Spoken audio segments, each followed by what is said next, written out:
那你知道这怎么用吗？那你这个的话，就是然后让我去打开。哦，它的话可能把点然后有个全部。你说点哪里？这支笔。然后有个要画东西的话，哪里有橡皮擦？橡皮擦或者纸。哦，OK，好，谢谢。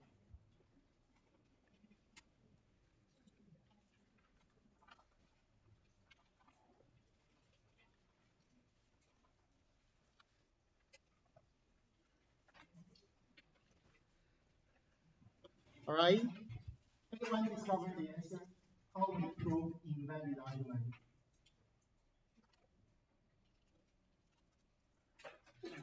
Okay, if you don't remember, let's see.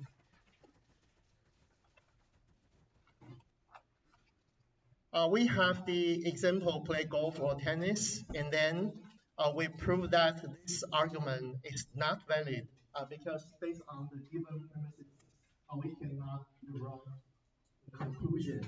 So given all these premises true, so we have three rows that all premises are true, but we have one row that the conclusion is false. So we prove this is invalid argument based on the truth table. Okay, so maybe let's go back to our exercise.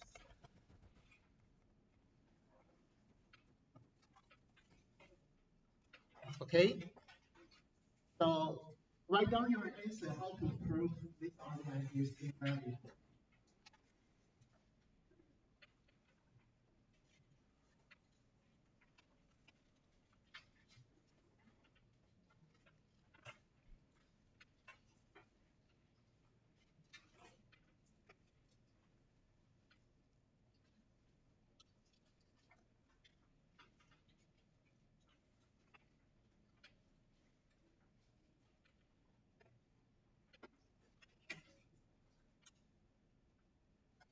All right, anyone finish your answer and you can share to other students? You have finished your answer. Okay, please.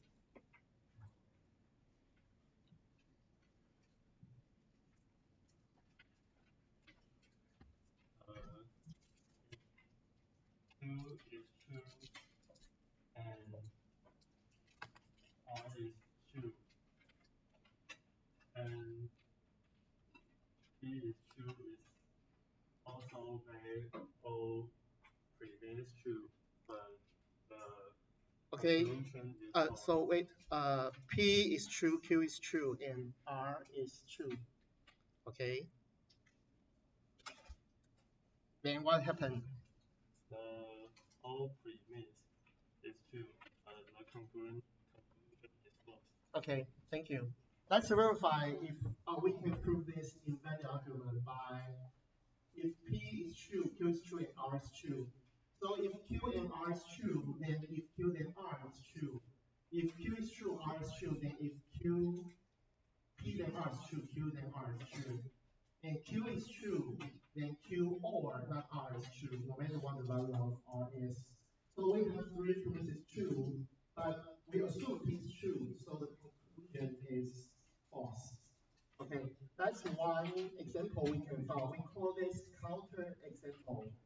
So this will be our next session, how we provide different proof strategies. So this is one kind of proof strategies. We can find counter examples to see if the argument is valid. All right, so today we're going to introduce section 1.8 proofs. Okay, so in that section, you will see many different examples how we prove these questions. So we have direct proofs, indirect proofs, and proof by contraposition or contradiction. So I believe you have learned this before, but in this section, I want you to connect the way we prove mathematical questions and connect to logic. So what we have learned in logic apply the concept of logic to prove such mathematical equations. Okay, so let's see. Okay, so what is proof? Actually, proof is a valid argument establish the truth of a statement. So if you want to prove a statement is true, then remember we have a lot of different steps. These steps are a sequence of arguments, and we want to lead to the conclusion. To prove the conclusion is true, so that will be a proof. So actually, what you have did before in like senior high school, you are trying to establish valid argument. Okay, of course, in different fields, we need to apply proofs a lot. So maybe we prove the program is valid, or the mathematical equation is valid, or other, or maybe circuit design. Okay, so it used a lot. Next, let's see the definition. The theorem. The theorem is a statement can be shown to be true in different definitions, other theorems, axioms, or rules of inference. So if we call that a theorem, that means we already proved that it is true, it is a valid argument. So we can use different methods, so definitions, axioms, propositions, rules of inference to prove the results is true. So we call that a theorem. And then in our textbook, you will see different lemma. So what is lemma? Lemma is helping theorem, which is needed to prove a theorem. Because usually when we call a theorem, it's a little complicated, and the question is complicated. So the proof approaches may be difficult. So if we can have the existing theorem to help us to prove that theorem, we call that lemma. So usually you will see when we prove the theorem, maybe you can list lemma 1, lemma 2, lemma 3, based on the fact or existing theorem of the given lemma, then we can derive the following steps to prove a complete proof process of the theorem. So later on, we will see the famous last theorem. This is a very, very difficult theorem. So we need a helping theorem to help us to prove it. And then in your textbook, you will also see after we prove the theorem, so we use lemma, maybe 3 lemmas to help us prove the theorem. And then you will see corollary. Okay, so corollary is the results that follow directly from a theorem. If we have the theorem, then we can see direct results from the theorem. So we call that corollary. So you must see the sequence. The question to ask you to prove the theorem, and then you see different lemmas, lemma 1, lemma 2, lemma 3. And then when you complete the proof, you will see corollary 1, results from the results of the theorem. Okay, so the last one is conjecture. Conjecture is a statement that is ready to be proved to be true or false, but we don't know yet. So we call that a conjecture. Next, we will see the example of conjecture. We know maybe it is correct, but we don't have a complete proof to prove the conjecture is true. Once we can have a complete process to prove that the conjecture is true, then the conjecture becomes a theorem. All right, next, let's see. In this section, we will see a lot of different proof questions. But remember, we have introduced universal quantifiers. Okay, so let's see. If x larger than y, xy positive real numbers, x squared larger than y squared. So actually, we omit the universal quantifiers because when you see x, y are positive real numbers, that means for all positive real numbers x and y, if x larger than y, then x squared larger than y squared. So we didn't mention the quantifiers, but when you see this mathematical equation or the statement of mathematical distribution, then you have the quantifier like itself. And you mention positive real numbers, that means we just randomly choose two variables x, y within the range of real numbers. Alright, next we will see different styles of equations we need to prove, such as for all x if is true and x is true. Okay. Just like our previous example, if x is larger than y, then x squared is larger than y squared. So you will see this a lot. So next, when we show or when we prove this form, then we randomly select an element C within the domain to prove that if P of C is correct, then Q of C is also right. Okay. So if the element C is arbitrarily chosen from the domain, then remember we have the inference rule, right? If the element C is arbitrarily chosen from the domain, then we can assert that for all x C is true, then Q of x is true. Next, you write down the name. What's the inference rule apply for this situation on your paper?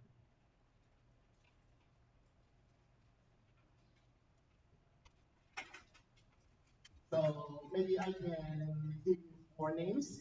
You can choose your answer from these 4 names. Okay, what we have: universal instantiation, universal generalization, existential instantiation, existential generalization. Okay, what's your question? Universal what?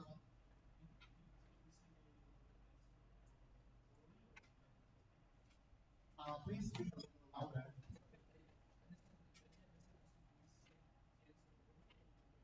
Now I give you 4 answers, but you can choose only one of them as the correct answer.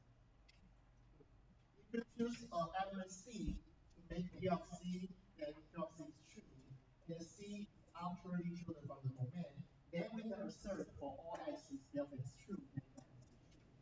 What kind of inference rules are we using?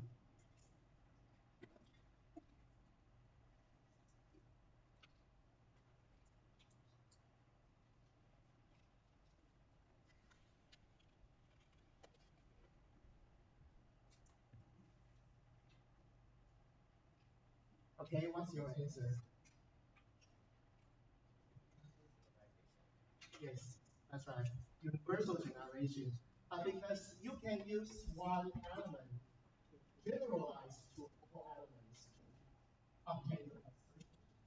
So we call this universal generalization. Okay, then following we will see more simplified forms in P and Q. We don't write practical logic or positional functions. We just use the form in P and Q to indicate if P of x is true, then Q of x is true. Okay, so let's start from the form like this in P and Q. Okay, before we jump into the different questions, and let's see 2 simplest form of proof: trivial proof and vacuous proof. So if we want to prove the conditional statement is P and Q, and we already know Q is true. Okay, so let's see. If you remember the truth table of conditional statement, if P is false, Q is true, then the statement is true. If P is true and Q is true, then the statement is also true. So no matter the truth value of P, once we already know Q is true, then the conditional statement will be true. So we call this trivial proof. Okay, next time when you see the question asks you to prove the conditional statement, and you can derive that Q is true, then you can simply just write based on trivial proof, if P then Q is true. If you know Q is true. Okay, let's see the other vectors proof. If we know P is false, then if P then Q is true. That's right. Because based on the truth of conditional statement, if P is false, then no matter what value of Q, P then Q is true. Okay, so we call this vectors proof. Let's see the definition of even and odd integers because we will see a lot of questions using the concept of even and odd integers. If the integer n is even, then there exists an integer k that makes n equals 2 times k. Okay, so this is the definition of even numbers. For odd numbers, we have the integer n and existing integer k that makes n equals 2 plus 1. Okay, if such k exists, then we can define if the integer n is even or odd. Okay, and every integer is either even or odd. Okay, so no integer is exclusively odd. Alright, next let's see our first questions to prove that conditional statement is P then Q. The strategy we are using is called the rank proof. Okay, if the question is simple, then you can prove that directly based on the direction, forward direction.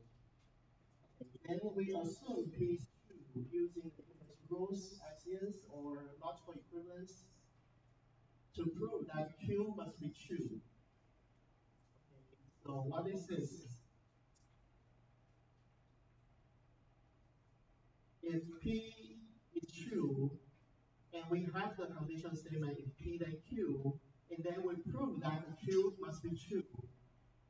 What's the name of inference rules?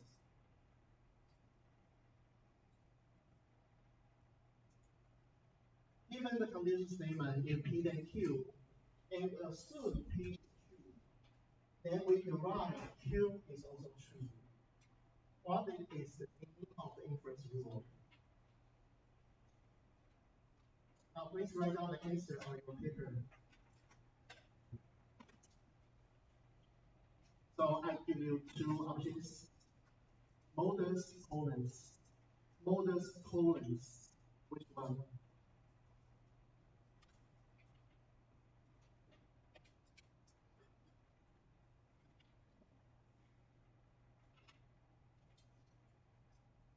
Okay, what's your answer? Okay, very well. All right, so next let's see why we can prove this because we have the inference rules for equivalence. So let's see, given the direct proof of the theorem, if n is odd integers, then n squared is odd. Okay, let's see, we assume n is odd, then we try to prove n squared is odd. So based on the definition of n is odd, then we can write the integer n to the form 2k plus 1. Then let's try n squared, 2k plus 1 squared. So we have 2 times something plus 1. This something is an integer. So we can write it to the form 2k plus 1. And this number is odd number. Okay, so this is very easy. We call this direct proof. Once we assume P is right, so n is odd, then we can have the logical equivalence, rules of inference, or other axioms to prove that n squared is odd.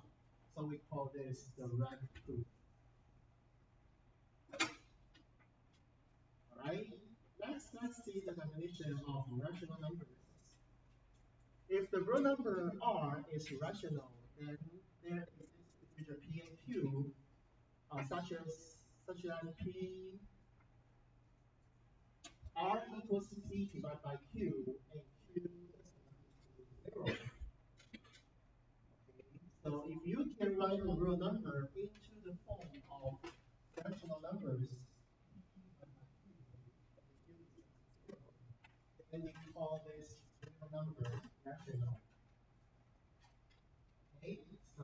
based on definition, then next let's see, prove that the sum of two rational numbers is rational. Okay, so maybe we can apply the definition directly and using the direct proof. Because we already have two rational numbers. So assume R and S are two rational numbers. If they're rational numbers, they can be written into the form of rational numbers. Sum P divided by Q is not equal to 0. So we can rewrite R into P divided by Q and S to P divided by U. And U is not 0. And then, based on the assumption, then let's see what happens with the sum of these two rational numbers. If we add them together, then we have P divided by Q plus P divided by U. Then, based on the calculation, we can write into another form of one integer p divided by another integer w, and w does not equal 0. So you can see R plus S can be written into the form of V divided by U that follows the definition of rational numbers. Okay, so you can see this is another example of direct proof. If P and Q, we assume P and can write the results of Q. So we call this direct proof. Okay, now we can have the real number families. So we have real numbers, and we introduce the definition of rational numbers. So if we have rational numbers, of course we have irrational numbers. So for rational numbers, we have integers, integers, and we have decimal numbers. Okay, a quick review of the family of real numbers. Right, let's see how we prove by contraposition. So remember the rules of inference and the logical equivalence tells us if P then Q, which is equivalent to if not P then not Q. This is contraposition you have learned in section 1.1 or 1.2. Okay. So next time when you need to prove if P then Q, if you can prove if not Q then not P, then you can infer if P then Q is true. So this is another strategy to prove the conditional statement. Maybe we can see this example. If n is an integer and 3n plus 2 is odd, then we need to prove that n is odd. Okay, so maybe you can try direct proof, but for this example, direct proof is not that easy. So let's see how we apply composition. Okay, so we have if P and Q, so we assume not Q. So this is Q, n is odd is Q. So if we assume not Q, then we assume n is not odd. So n is not odd means n is even. So if we assume n is even, then n is equal to 2 times k for some integer k. Then we can verify if n is 2k, then 3n plus 2 will be 3 times 2k plus 2. Then it will be 2 times some integer. So this integer will become k. So if 3n plus 2 is 2 times some integer, then it is even numbers. Okay, so now we have if not q, then not p, because now we prove 3n plus 2 is even. So we can write, because we have shown that not q and not p, that implies if p and q is true, so we have the original statement. If n is integer, 3n plus 2 is odd, then n is odd. We complete proof.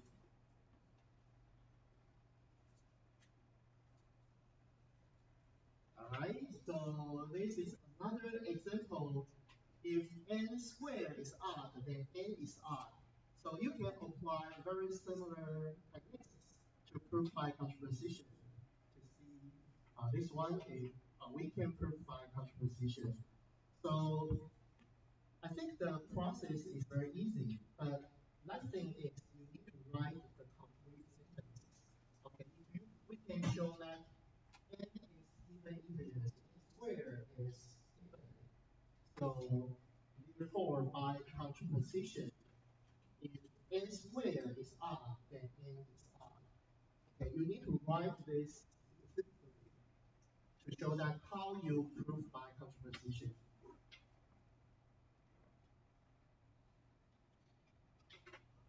All right, next let's see how we prove by contradiction. Okay, so let's see the simplest form to prove P. If we want to prove by contradiction, then assume that P and we divide the contradiction. Okay, otherwise we can also prove if P then Q. So if we want to prove by contradiction, then we can assume both P and not Q are true, and we derive the contradiction. Or we can also assume both P and not Q are true, and we derive the contradiction because Q is also true. So maybe we can choose for the question. Oh, that will be easier for us to prove. Right, next let's see this example. We want to prove P, but we assume not P, and we derive the contradiction. So let's see the statement. We need to prove that the square root of 2 is irrational. Okay, so you can see actually it's just one statement P. So to prove the square root of 2 is irrational is not easy by direct proof. So we use contradiction. We assume that the square root of 2 is irrational, and we derive the contradiction. Then we can claim that the square root of 2 is irrational. Okay, next, let's see. Based on the definition of rational numbers, if we assume the square root of 2 is rational, then this number can be written in the form of P divided by Q. Right? That's the definition. So we write the square root of 2 to the form A divided by B. And B does not equal 0. That's based on the definition of rational number. Then we can rewrite this number because we have square roots here. So we square on both sides.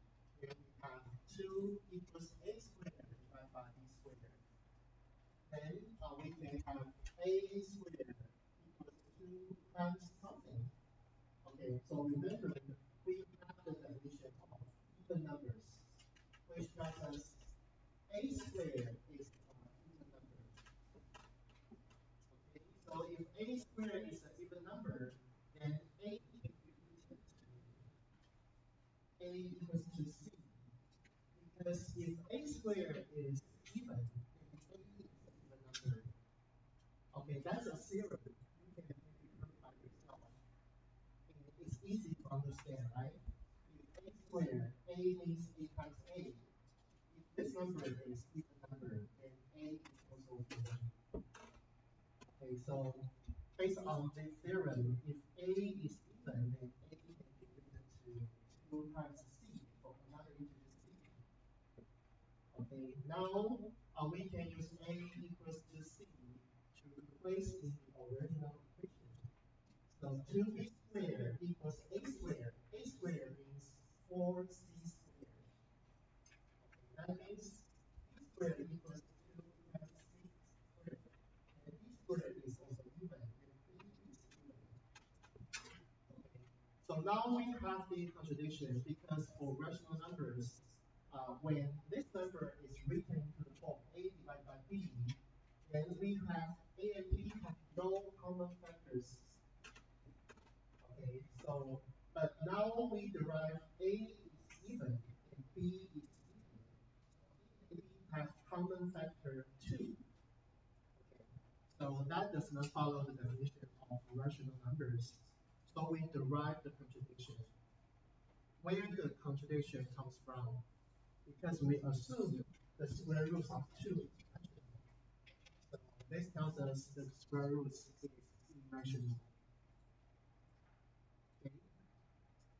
We have many hidden theorems behind this solution because we know we have another condition. We have no common factors. And we also have the theorem if a squared is even and a is also even. Okay, but I think it's easy to understand. So maybe we can assume they are all true, and how we derive the contradiction.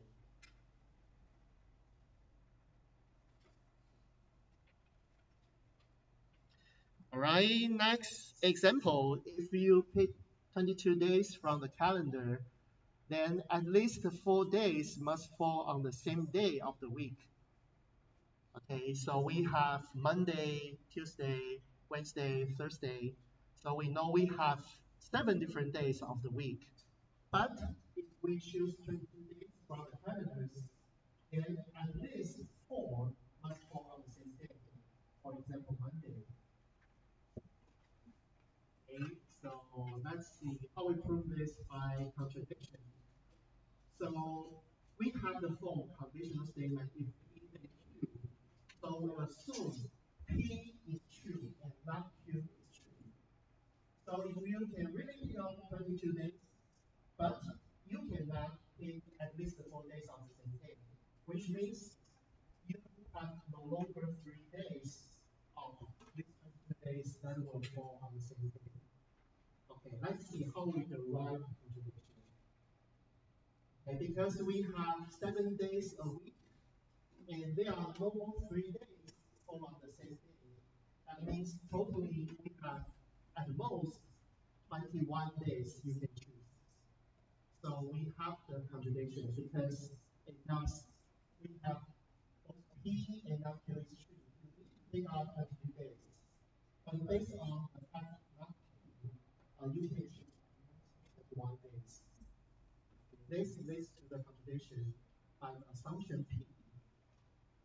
So that means we have the condition statement P and Q is true.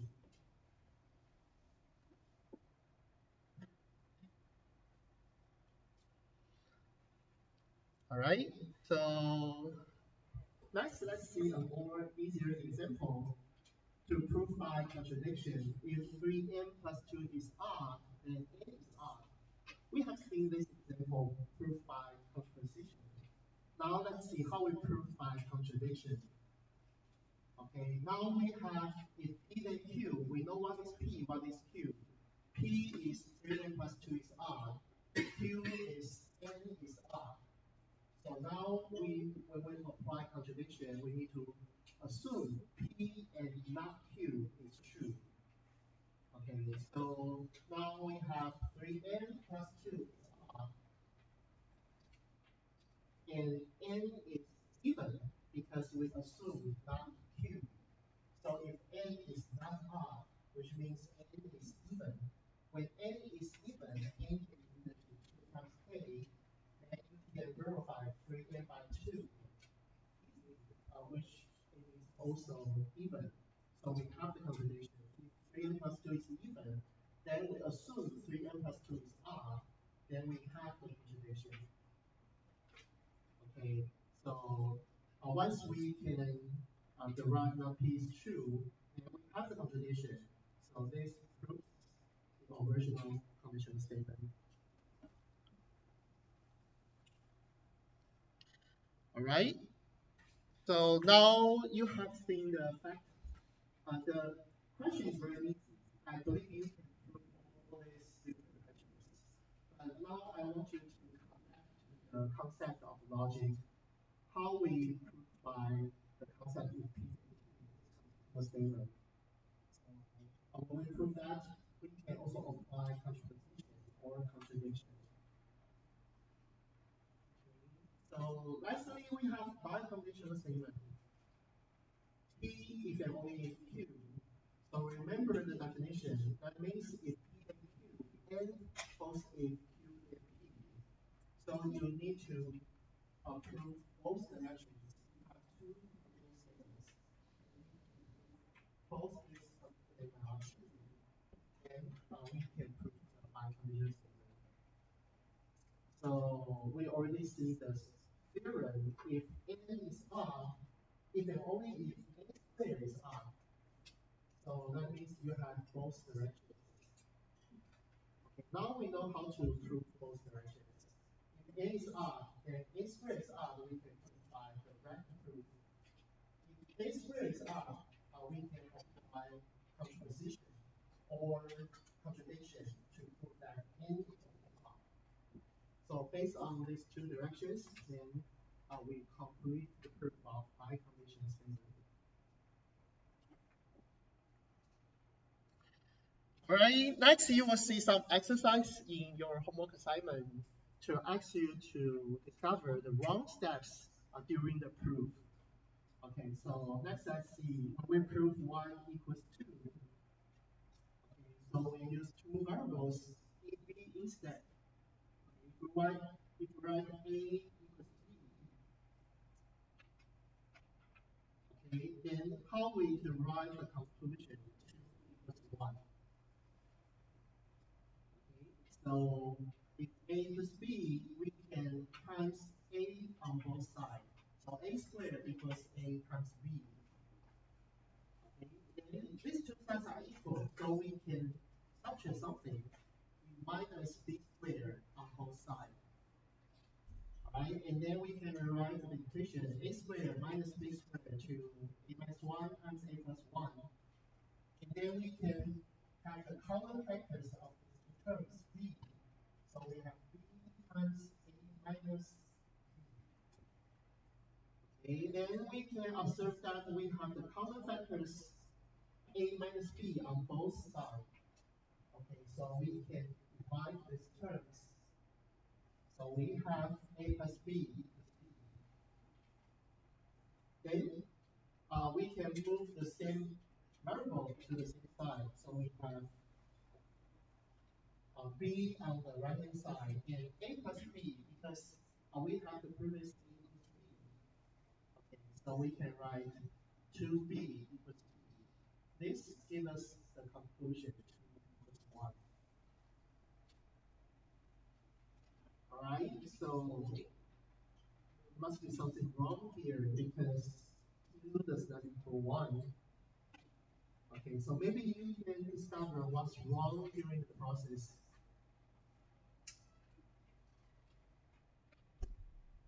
Okay, apparently, the problem is step 4 to 5 because we divide a minus b on both sides.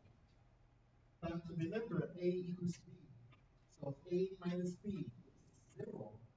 Okay, so we cannot divide 0 by both sides to make it equal. Okay, so this is what goes wrong.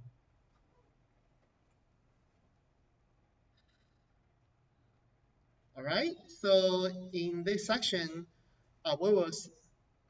we have introduced different proof methods. So you can use direct proof or proof by contraposition or contradictions. Okay, so I hope you can see the topic or questions. Okay, which one you need to apply first? Maybe you can try direct proof, but if it is not easy, maybe you can try contraposition or contradiction. So next section will see more strategies how we complete the proof. And in later chapters, we will also see mathematical induction or combinatorial proofs.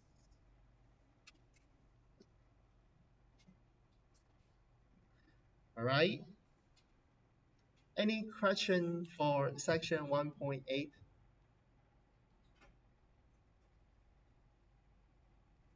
All right. If no questions, next let's see section 1.9.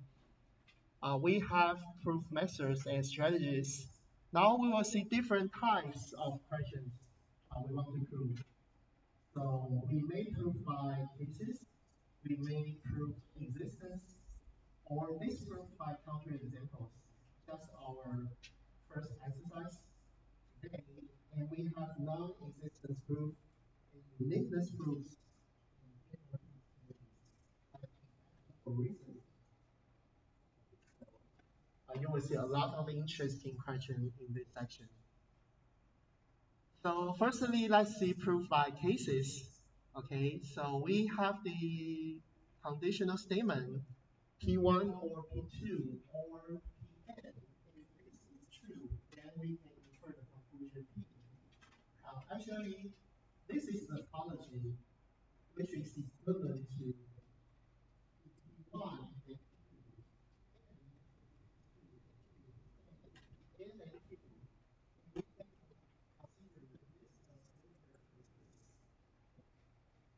so this is why we can prove by cases, because we have this following topology. So let's see this example. Once we define a very special operator at, so this operator A at B, we extract the maximum element from A and B. Okay, so if A larger than B, the operation is insert A. Otherwise, A at B, choose the maximum amount from AB. Okay, so actually we can see this is specially designed operations at. Okay, now we need to show that for this operation at, for all real numbers ABC, A and B, then at C equals B and C first. Actually, this is asking us to prove operation is associative. You can associate different numbers first or B and C first. The results is so let's see how we prove associative of these operations. All right. So actually, the proof can be partitioned to 6 different cases. If A larger than B larger than C, or A larger than C larger than B. Okay. So based on 3 different variables, we have 6 different cases. Next, let's see case 1. If A larger than B larger than C. So A and B are which extract the maximum amount of element A and B, which equals A, because A larger than B. Then A and C, A larger than C, so the result is A. So similarly, B and C, B larger than C, so the result is B. Now we can verify the association of the original equation. A and B goes first, then at C. So A and B is A and C is also A. So B and C is B. So A and B is A. So we can see from the left hand side and right hand side, we all have the results A on both sides. Okay, so that means we have proved the first case. Okay, so you can complete the proof for other cases similarly by this approach. Right? So that's how we prove associative of these spatially designed operations.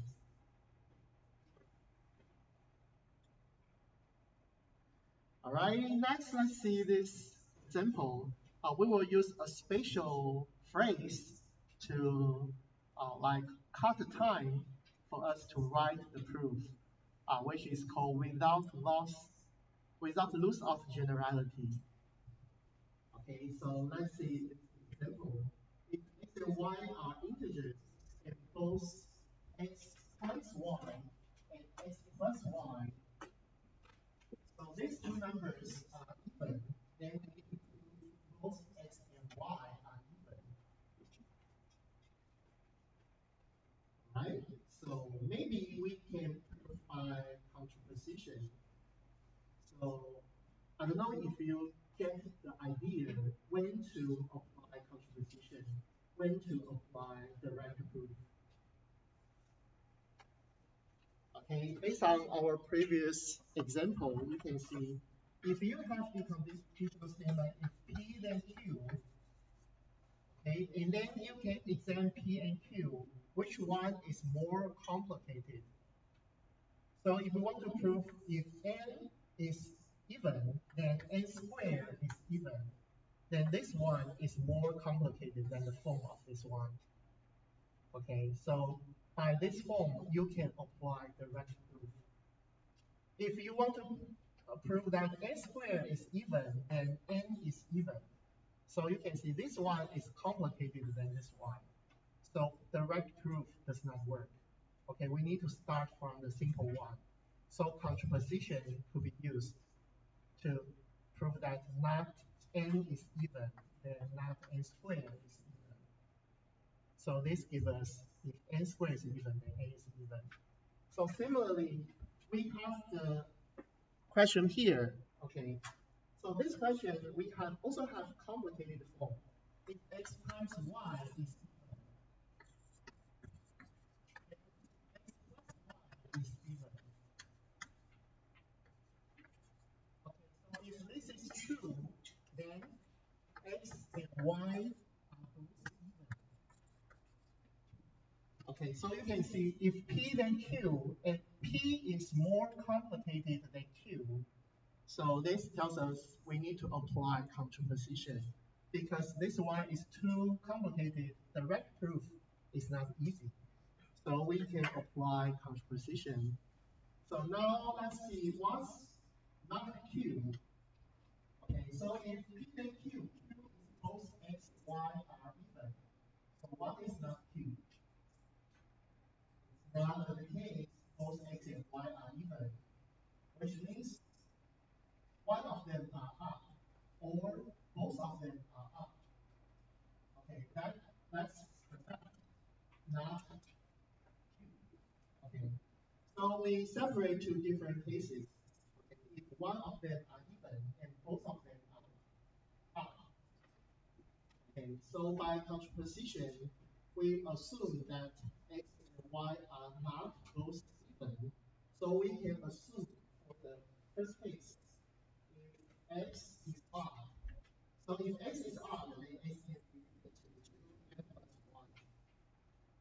Okay, so case 1, if x is odd, but y is even. Okay, so if y is even, then y equals to n. Okay, then we have the case 1 is odd, y is even. Then we can verify x plus y because we have 2n plus 1 plus 2n. So this gives us 2 times n plus n plus 1, which is odd.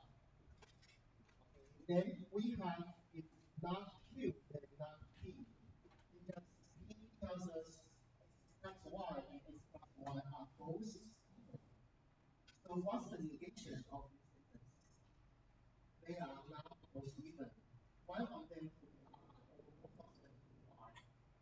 So that's the negation of P. So we have it now because we have x plus y is odd. That's the negation of not P. So we complete contraposition. If not Q, then not P. That implies it's P then Q. But we have the second case. Both of them are odd. Okay, so we assume x is odd. Now we assume y is also odd. So y is 2n plus 1. Then we can verify x times y. If we have two odd numbers come together, then we can get an odd result. So now we can verify x plus y because we have the negation. Not both of these terms are even, which means one of them are odd, or both of them are odd. Now we already proved that x times y is odd. Compare what is x plus y. Okay, this is already given us the negation of not P. Alright, so do we complete the proof yet? Not really, because we just assume x to be odd. We also need to assume y to be odd. Then we have also two different cases. but you can see the process is almost the same. Okay, so we can write without loss of generality. We can assume y is r by the similar way. Then we complete the proof. Okay, so you can see these terms, this statement is very good because in our previous we have 6 different cases, but you can use without loss of generality, case 2 to case 6. We apply the same process and we can prove the results. Okay, so what's the Chinese sentence of these terms when you studied this in senior high school?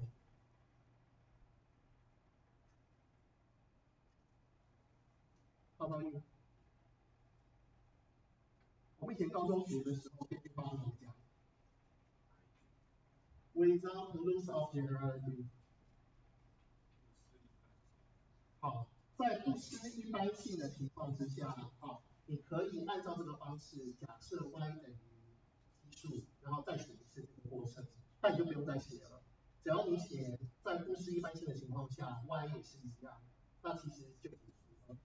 Okay, so now we just learn how we write in English without loss of generality. Then you can omit the same part of the proof.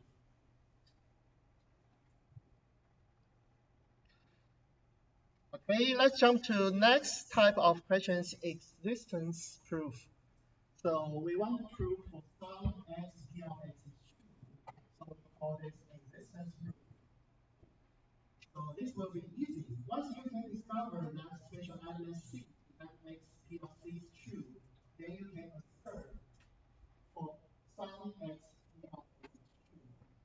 Okay, so if you remember, this is what we call existential generalization. That's how we prove it. We actually discover that special element C. So next, let's see this example. Show that there is a positive integer can be written as the sum of cubes of positive integers in 2 different ways. Okay, sum of cubes of positive integers in 2 different ways. Okay, so the special element we discovered is 1729. Okay, because it can be written to 10 cubed plus 1 cube or 12 cubed plus 1 cube. So if you can actually discover that special elements follows the properties of the given statement, then we just prove for some x, p of x is true. We call this existence proof. All right, but you can see this element C is so difficult to discover. How do we know this number is 1029? Okay, it's not easy. So sometimes we can have another strategy which is called non-constructive existence proof. Okay, if it's not easy to discover that element, then you don't have to actually discover it. We have another strategy to prove existence. Okay, so let's see this example. Show that there exist irrational numbers x, y, such that x to the power of y is rational. Okay.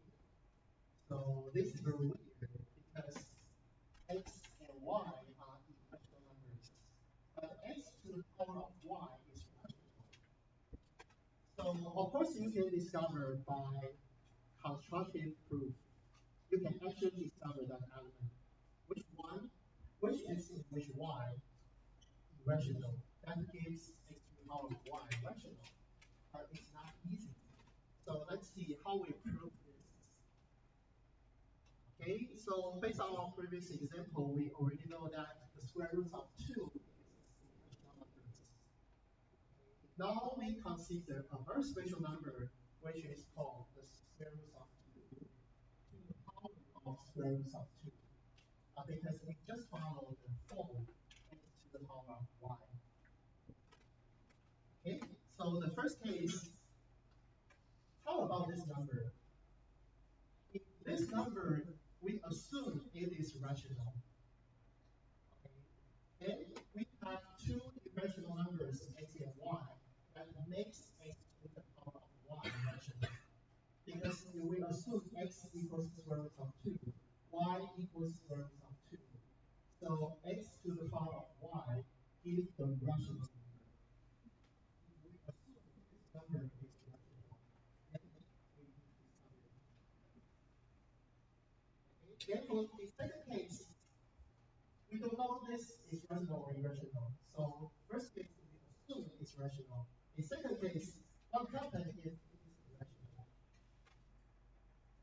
Okay, if this is irrational, then we can assume x to this number and y is square root of 2. Then x to the power of y becomes this number to the power of square root of 2. This equals 2. Okay, now we have a rational number, but we have x, y irrational. X is irrational. Y is also irrational. But the result, x to the power of y, rational. Okay, so we call this non-contractive existence proof. Because in the end, we still don't know what this number is rational or irrational. But it doesn't matter because we prove that if it's rational, then we complete the proof. If it is irrational, then we can also prove the given statement is true. So we call this non-contractive existence proof.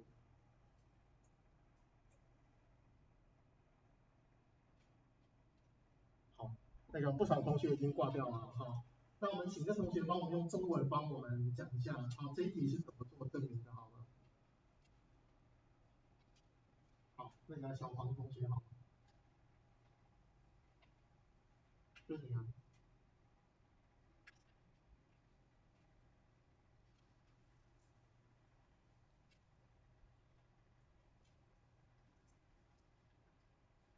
好，我们这题是怎么做证明的？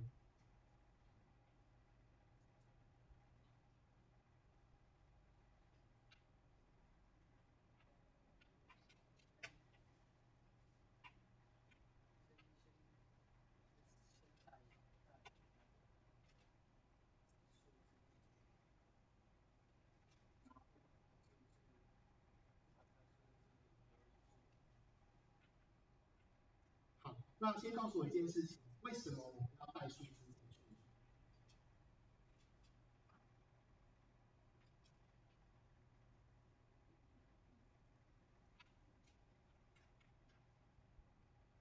难道我们证明一个数学问题，只要带一个数字进去，证明它是对的，一题就对了吗？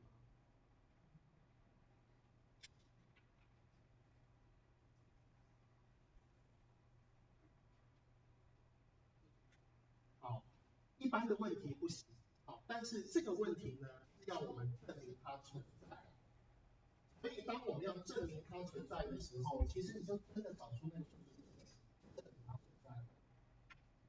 所以这种问题，像一般的那种for all x 要 x 就不是这样。你不能说for all x 要 x， 你找一个数字说要 x 是数，但是你没有证明for all x 要 x 是数。但是这个问题是告诉我们，你能不能找到这个 x 要 x 是数？你要证明它存在的时候，如果你真的把这个数字找出来了，其实就证明出来了。所以我们刚刚在做的事情是什么呢？我们真的去找找看，他问我们这样的数字存不存在，我们真的去把这个数字找出来，它存在了，其实就证明出来了。好，这是为什么我们要带数字的？那接下来我们怎么带数字进来呢？有另一个东西。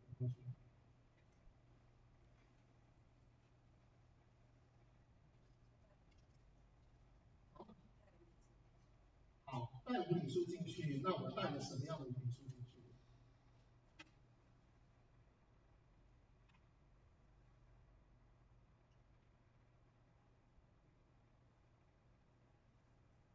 好，第一个 case 当然就是我们带了 x 跟 y 分别带根号2嘛。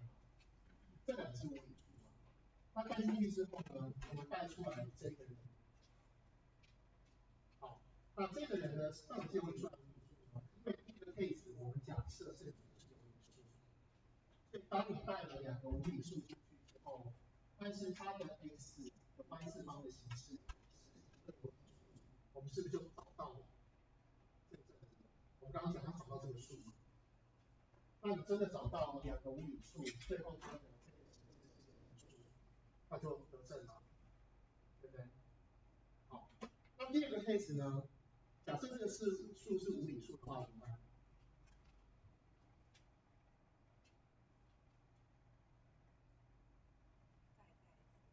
好，那这时候我们选择另一个。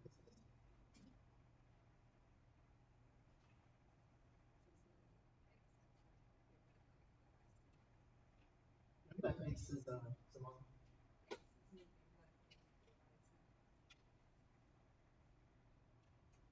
好，我们不是用原本 x 的 y 次方，我们是直接用这一个数字来乘 x。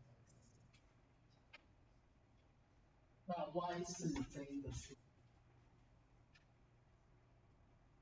所以我们现在选了另外一组 x 跟 y， 我们选的这一组 x 是这个根号2的根号2次方，但是 y 呢，我们选择根号2。那当你选择这两个数的时候，有没有符合我们的条件？我们假设这个数是无理数，所以我的 x 是无理数 ，y 是不是也是无理数？但是 x 的 y 次方算出来等于2，它是一个有理数，那是不是又得正？好，我们找两个无理数，当然 x y 次方是无理数。好，所以从这两个 case 呢，我们都可以知道我们得正。但是为什么它叫做 non-constructive existence？ 因为我们始终都不知道这个数到底是有理数还是无理数。但是无论它是有理数或无理数，我们都可以找到符合条件的那一组数字出来。好，我们就是这样证明。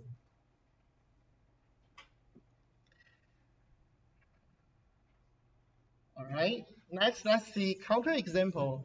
This one is also very easy. You need to try to find the counterexample for some x not p of x.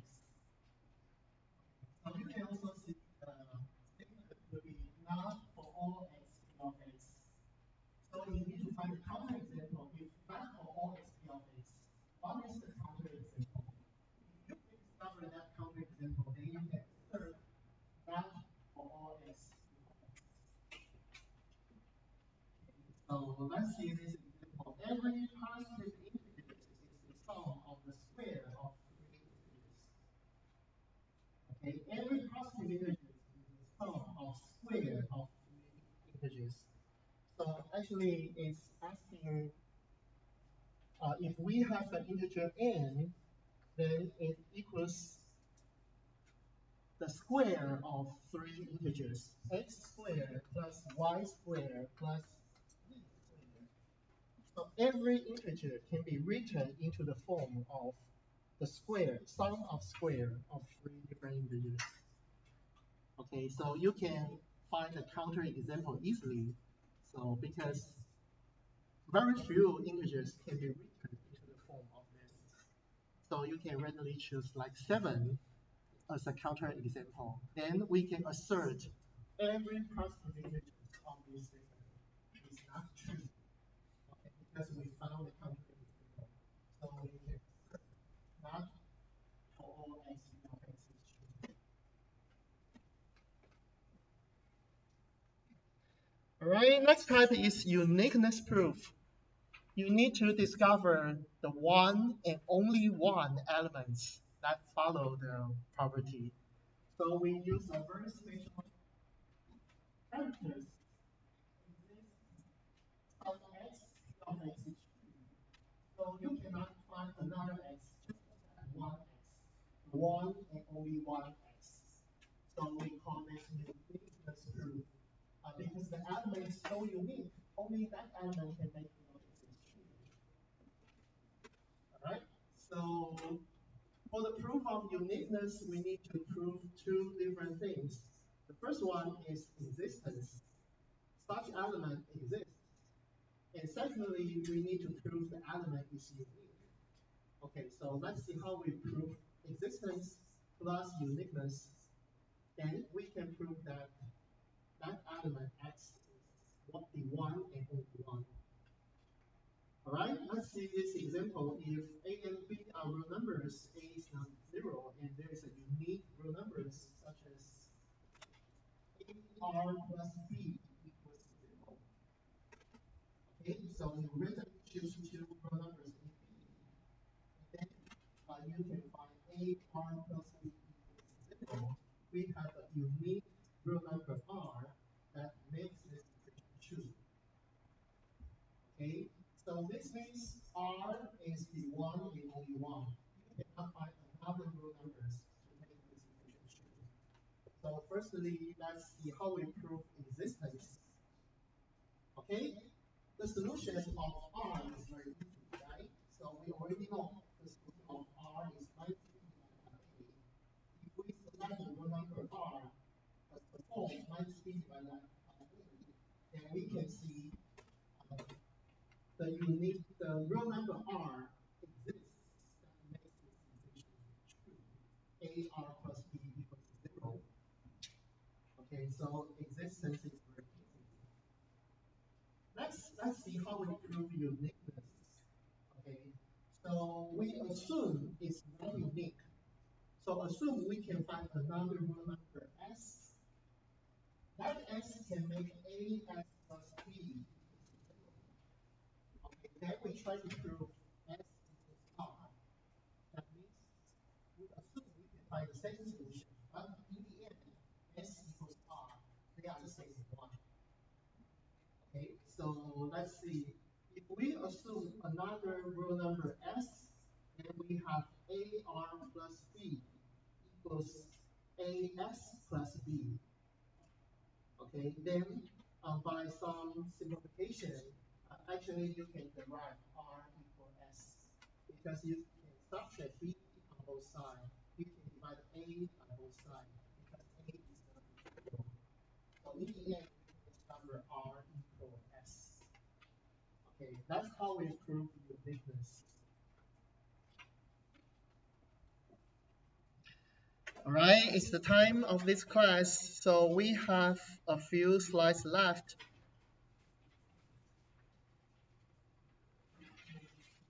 All right, so maybe we have the course announcement that this Thursday I need to go to the administration of economy to have the project examination meeting. So we have online class this Thursday. So you will see the videos that provided by TA later. 好，那最后看大家有没有什么问题？好，没有问题的话，我们就到这边喽。好。